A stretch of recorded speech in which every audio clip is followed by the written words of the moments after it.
मैं विपुल जैन आपका फिर से स्वागत करता हूं सर्वोदय अकेडमी के नए चैनल में। देखिए बच्चों, उस दिन हमने आपको सम संख्या, विषम संख्या, भाज्य संख्या और अभाज्य संख्याओं के बारे में बताया था।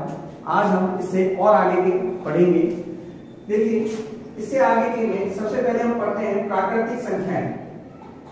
प्राकृतिक संख्याएं, देखिए बच्चों, प्राकृतिक संख्याएं क्या होती है? प्राकृतिक संख्याएं अंग्रेजी में बोलते हैं नेचुरल नंबर।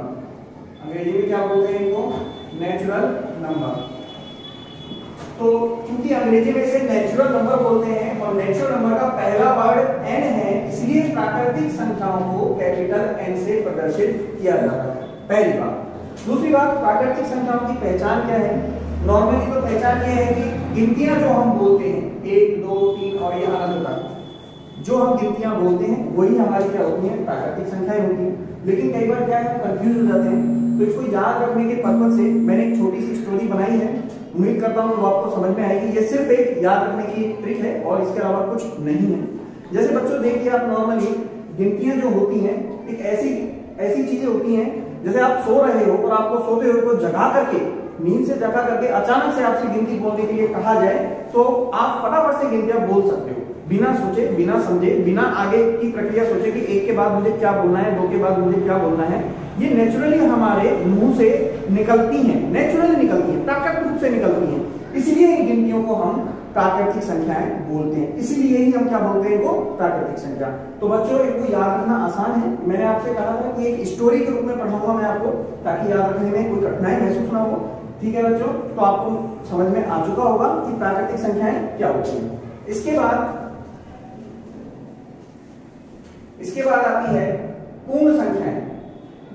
पूर्ण संख्याएं, देखिए बच्चों, जैसे कि साइंस के बारे में आपको सभी जानते हैं, जो खोज होती है वो चलती रहती है। तो सबसे पहले हमारे जानकारी में प्राकृतिक संख्याएं आई, फिर इसके बाद जो आविष्कारक थे, खोजकर्ता थे, वो खोजते गए। अब जब शून्य की खोज हुई तो खोजने वालों ने एक दिमाग लगाया कि प्राकृतिक संख्या में अगर 0 और ऐड कर दिया जाए बहुत ही बढ़िया हो जाए। तो अब इनका नया नामकरण की बारी आई और नए नामकरण में इसका नाम रखा गया पूर्ण संख्याएं। क्या रखा गया दोस्तों? पूर्ण संख्याएं। तो पूर्ण संख्याएं जो होती हैं वो 0 से प्रारंभ होती हैं, 1, 2, 3 और अनंत तक चलती हैं। ठीक है बच्चों, सबसे छोटी पूर्ण संख्या हमारी 0 होती है। सबसे छोटी पूर्ण संख्या हमारी 0 होती है। तो इसको याद रखना, सबसे छोटी पूर्ण संख्या।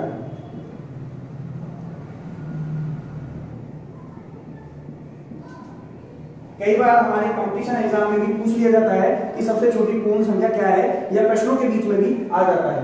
पूर्ण संख्या को अंग्रेजी में होल नंबर बोलते हैं, इसलिए इसे पूर्ण संख्या को कैपिटल W से प्रदर्शित किया जाता है। ठीक है बच्चों, उम्मीद है आपको समझ में आ रहा होगा। इसके बाद देखिए, इसके बाद आता है आपका पूर्णांक संख्याएं।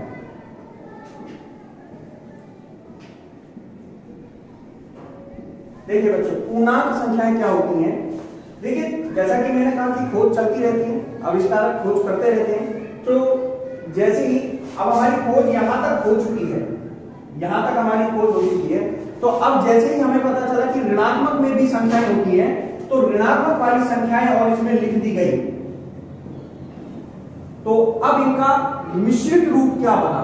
ऋणात्मक वाली संख्या, पूर्ण संख्याओं में ऋणात्मक वाली संख्याओं को भी ऐड कर दिया गया। अब इस मिश्रित रूप को क्या नाम दिया गया? इस मिश्रित रूप को नाम दिया गया पूर्णांक संख्याएं।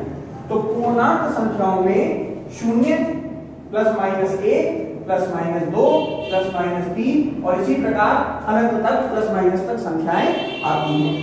देखिए बच्चों, अब इसमें सबसे महत्वपूर्ण जानकारी जो अक्सर बच्चों को नहीं पता होती है, जैसे कि हमसे कहा जाए कि धनात्मक पूर्णांक संख्याएं, धनात्मक पूर्णांक संख्याएं।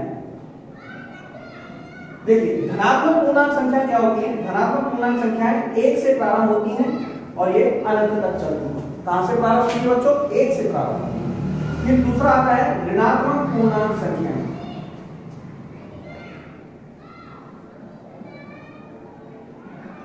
ऋणात्मक पूर्णांक जो संख्याएं होती है वो -1 से प्रारंभ होती है, -1, -2, -3 और ये माइनस अनंत तक चलती है। ये प्लस अनंत तक चलती हैं और ये माइनस अनंत तक चलती हैं। अब आपने एक चीज पे ध्यान दिया होगा बच्चों कि मैंने धनात्मक पूर्णांक संख्याओं में शून्य को शामिल नहीं किया और ना ही ऋणात्मक पूर्णांक संख्याओं में शून्य को शामिल किया है। इसका मतलब क्या हुआ? इसका मतलब ये हुआ कि शून्य जो संख्या है वो ना तो धनात्मक होती है और ना ही ऋणात्मक होती है। बच्चों वो शून्य जो संख्या होती है वो उदासीन होती है। शून्य क्या होती है बच्चों? उदासीन होती है। उम्मीद है आपको ये चीज समझ में आई होगी। एक बार स्क्रीनशॉट ले लीजिए बच्चों। देखिए नेक्स्ट आपकी है परिमेय संख्या। परिमेय संख्या क्या होती है? देखिए मैं आपको परिमेय संख्या की दो प्रकार की डेफिनेशन बताऊंगा, सिंपल सी।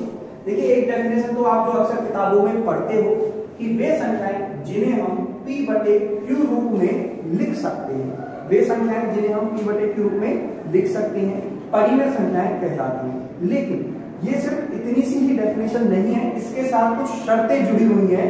उन शर्तों को जब तक ये कंप्लीट नहीं करता है तो ये परिमेय संख्या नहीं होगी। देखिए पहली शर्त क्या है कि p और q दोनों पूर्णांक संख्याएं हैं।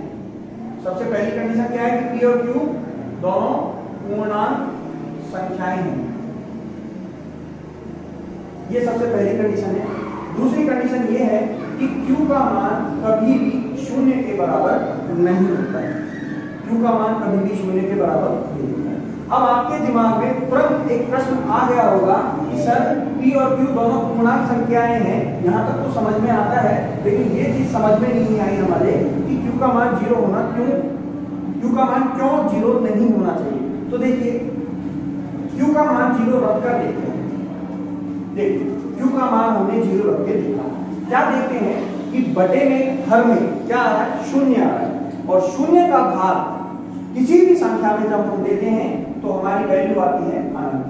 क्या आती है बच्चों? अनंत। अब आपके दिमाग में प्रश्न आ रहा होगा कि सर अनंत होता क्या है?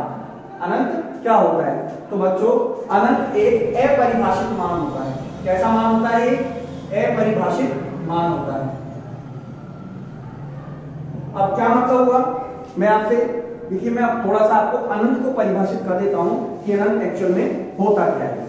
देखिए मान लीजिए कि यहां मैं कुछ एक लिख के इसके पीछे 0 लिखना प्रारंभ करूं और ये लिखते यहां तक लिख देता हूं तो काफी बड़ी संख्या बन जाती है। बहुत बड़ी संख्या लिखने के बाद अब अपन पढ़े तो इसको पढ़ना बड़ा कठिन हो जाता है। तो एक तरह से अपन कह सकते हैं कि ये अनंत है। लेकिन अनंत अगर मैं इसका हिंदी अर्थ निकालूं अनंत का, तो इसका हिंदी अर्थ होता है कि जिसका कोई अंत नहीं। अनंत का मतलब क्या होता है बच्चों? अनंत का हिंदी अर्थ क्या होता है कि जिसका कोई अंत नहीं। इसका मतलब हमने शून्य को लिखना यहां पर अंत कर दिया, यहां पर लिखना रुक गए। तो अनंत अपनी डेफिनेशन के अनुसार ये कहता है कि मेरा कोई अंत नहीं। इसका मतलब ये संख्या अनंत नहीं है। तो और चलो थोड़ी सी और बड़ी संख्या लिख लेते हैं। मैं इस शून्य को लिखते यहां तक पूरा बोर्ड भर देता हूं। मान के चलिए मैं यहां पूरा बोर्ड भर देता हूं तो यहां पे मेरा लिखने का अंत हो जाएगा। तो आप बताइए क्या ये भी अनंत होगा? नहीं होगा। क्यों? क्योंकि अनंत ये कहता है कि मेरा कोई अंत नहीं है और जबकि हमने यहां लिखने का अंत कर दिया है। इसका मतलब ये संख्या भी अनंत नहीं है। तो आप सोच सकते हो कि अगर आप आज भी एक के आगे 0 लिखना स्टार्ट करो और उम्र भर तक 0 लिखते रहो इसके पीछे, तो जब आप लिखना बंद करोगे तो डेफिनेटली बंद हो जाएगा, लिखने का अंत हो जाएगा। लेकिन अनंत ये कहता है कि मेरा कोई अंत नहीं है। तो बताओ बच्चों, एक बहुत बड़ी संख्या लिखने के बाद भी हम अनंत को नहीं निकाल पा रहे हैं, तो इसका मतलब क्या हुआ? अनंत कैसा मान हुआ? अपरिभाषित मान। इसीलिए अनंत अपरिभाषित मान होता है, इसको हम परिभाषित नहीं कर सकते हैं। तो एक बार आप इसका स्क्रीनशॉट ले लीजिए।